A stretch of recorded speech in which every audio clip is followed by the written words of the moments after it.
Marana wach kama. Ingene kingio proposals manie document. Tonya winjo ka expert waziri Mbadi wacho ni wamedo ong'io mitumba ni mondo mi wa reduce importation. Mondo mi wa promote locally okwadagi. But we promote locally to factories are not working. Koro nga produce. Where's the producer? On the issue mar manufacturing mawad wacho no. Kingio it will not leave alone kata medication being expensive to patients. Kata the manufacturers themselves might be compelled monomi gifu gilor kampunika because of taxation. Kuro gimajo Kenya wachen niya. Wanaga vijende okwa ping we are not against taxation. But gima wacho ni sirikal obeni samo kao siling apar. To siemo nane apar ni abijo timoma ariyo timoma. But gima wantie situation wantie sana. Any sirikal tiyogi pesa mang'eny e wastage. Sirikal tiyogi pesa mang'eny e goyo sherehe. Yani gi enjoy life inyombe.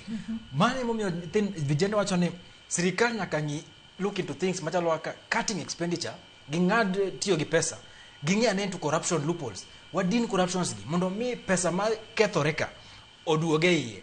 Kanyo ngato wacho ni sama Kenyans odhi endara to economy lalo 2 billion. To sama Kenyans odhi endara walalo 4 billion through corruption. Koro ere maber. Ng'adali Kenyans odhi endara mondo lal 2 billion mondo jodo obed safe. Kech sama jo odhi endara wacho ni economy lalo 2 billion. To sama jo bedo piny ma jo wacho ni koro kodwa dhi endara we wawinja ne gimo wacho. To walalo 4 billion per day. Ingeni ngama ndala kanyawegi kumae ka jogo ba 4 billion ne. 4 billion en pesa ma kachako panga alfachiel ka. Adhi kanyawegi dipar. Apanga alfachiel adhi machaka duog machaka pang. To yamino mane sirikal bro nyisi ni mano pesa mang'eny. To samo kuye kwa kweli. Samo huyo ni wasalalo pesa no. To kwa dhi ndara wadhi malala di. Ariyo kende. So gimano na wache ni kingyo sani kaka the proposal as it is. Tiro ka onge relief to the young worker. If this finance bill was to be implemented as it is. Kech rawera mora sani machamo lesa 20 kata 40.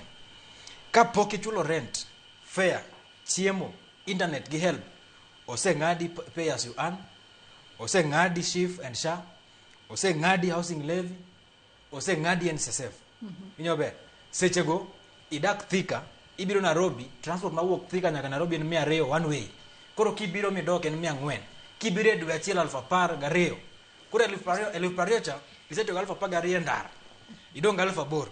1008 ni ose ngadi SHA, ose ngadi NSSF, ose ngadi housing levy, ose ngadi help. You are operating on a negative. Mane momio watie bondo cast fake. Mane momio sirikal nje wacho ni vijende mang'eny commit suicide. Ke vijende odonjo depression. Ok ginyalo yueyo. Sirikal nyaka migi nafas